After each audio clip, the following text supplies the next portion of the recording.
Hello વિદ્યાર્થી મિત્રો, આજે આપણે ભણીશું ધોરણ 7 વિષય ગણિત પાર્ટ 2 ચેપ્ટર 13 ઘાત અને ઘાતાંક.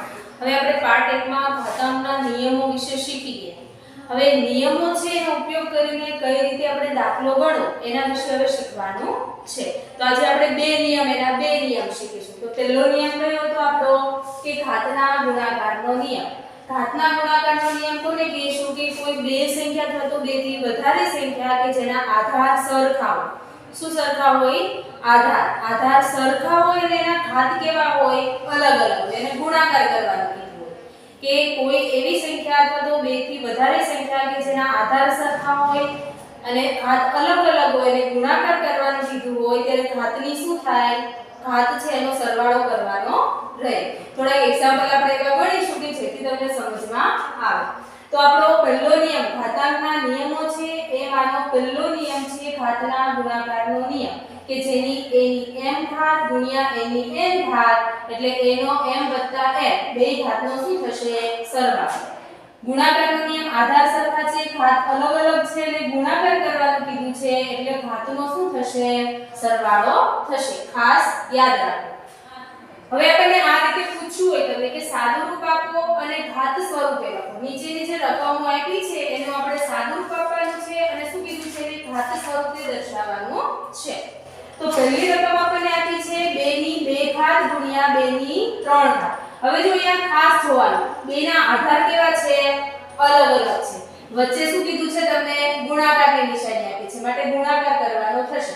બેના આધાર સરખા ગુણાકાર કરવાનો છે ત્યારે બંને ઘાતની ઘાત છે એનો શું કરવાનો થાય?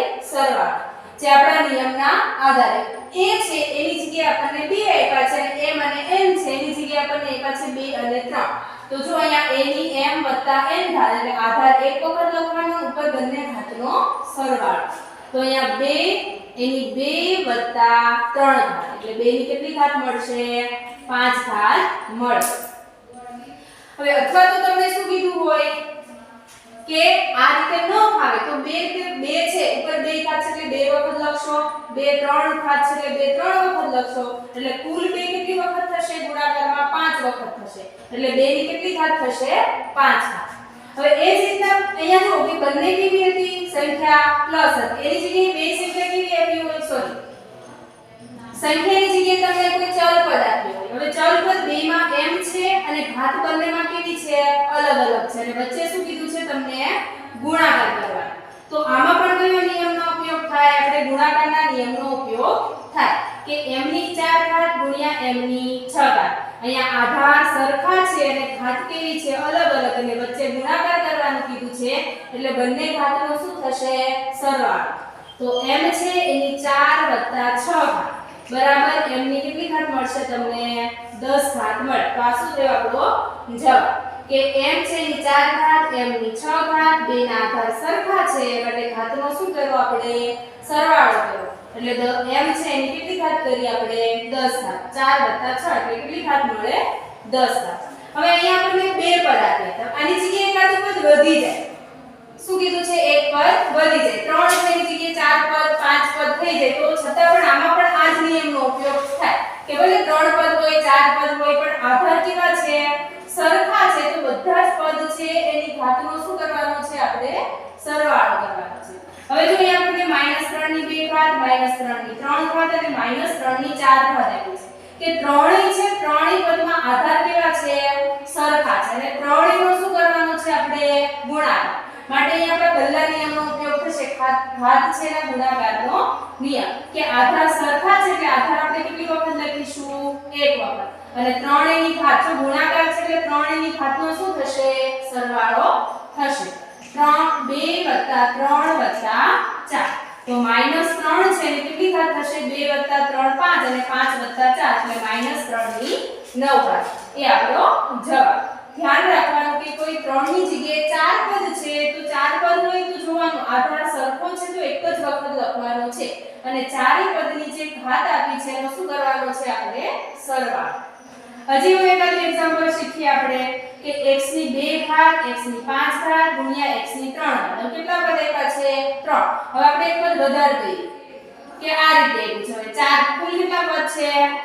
4 પદ છે. ચારે પદમાં આધાર સરખા છે અને ચારે પદનો શું કરવાનો છે આપણે ગુણાકાર. તો આપણો પહેલો નિયમ હવે તો યાદ રહી જ ગયો હશે કે શું કરશું ગુણાકાર છે એટલે શું કરશું ઘાતનો સરવાળો.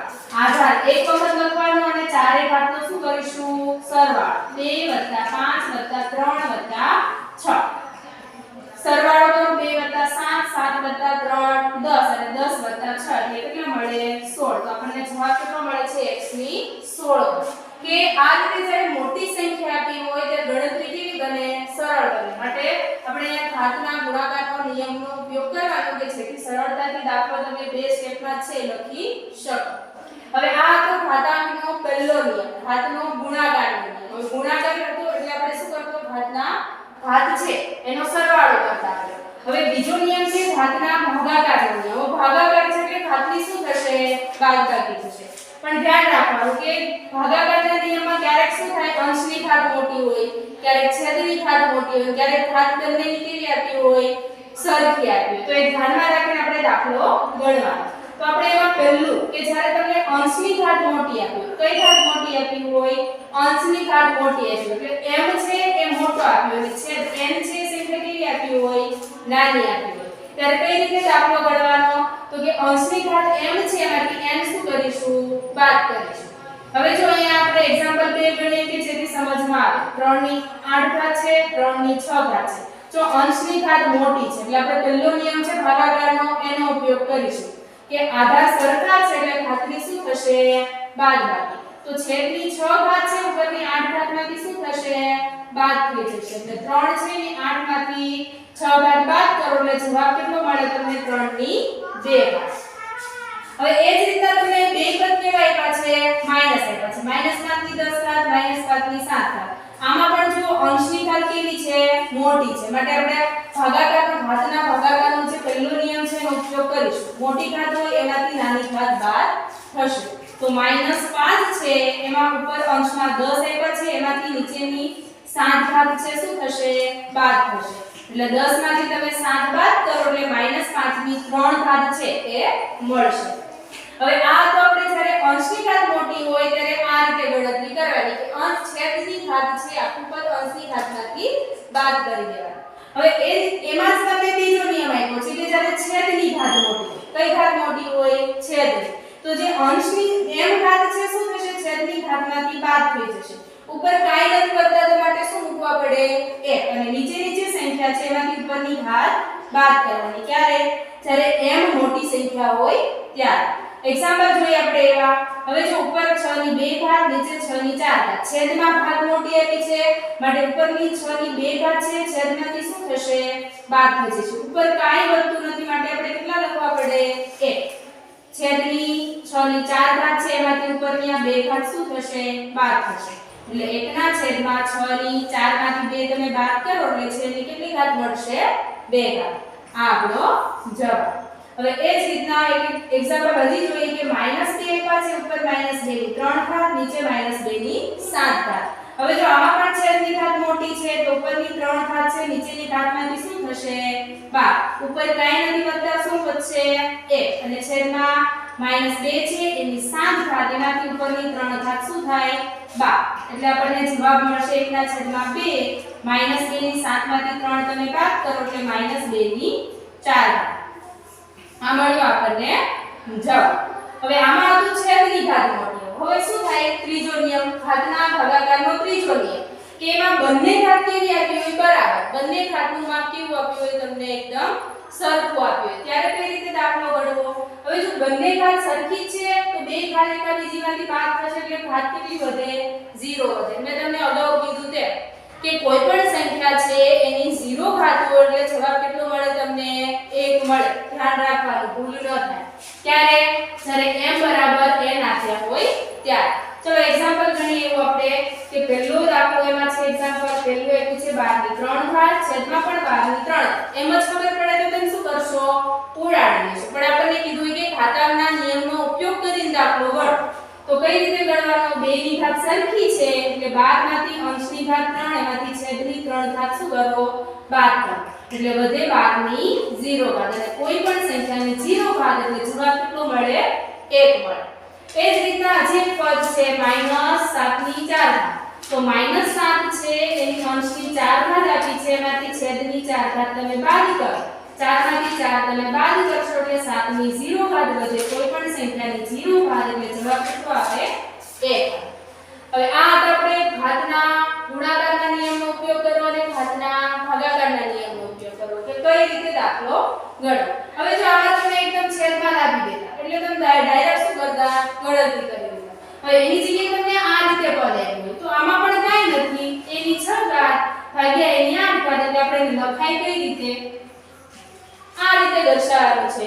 હવે જો છેદની ઘાત મોટી છે એટલે શું થશે? ઉપરની 6 ઘાત છે એ છેદની ઘાતમાંથી શું થશે? બાદ થશે. 1 છે ઉપર કાઈ નથી વધતા 6 આપણે નીચે બાદ કરી દેવાના છે ઉપર 1 વધશે અને નીચે એની 8 ઘાતમાંથી 6 બાદ કરો એટલે વધે એની 2 અને એ જ રીતના બીજું એક પદ આપ્યું છે તમને કે 7 ની 15 ઘાત છેદમાં 7 ની 12 ઘાત. 7 ની 15 ઘાત છે અંશમાં ઘાત મોટી અંશ છે એની ઘાત મોટી છે માટે છેદની 12 ઘાત અંશમાંથી શું થશે? બાદ થશે. એટલે 7 ની 15 માંથી 12 તમે બાદ કરો એટલે કેટલા વધશે? 7 ની 3 ઘાત. આ તમને શું મળ્યો? જવાબ. હવે આ બે નિયમ આજે આપણે શીખ્યા અને બાકીના જે 3 નિયમ છે આપણે આગળના વિડિયોમાં જોશું. Thank you.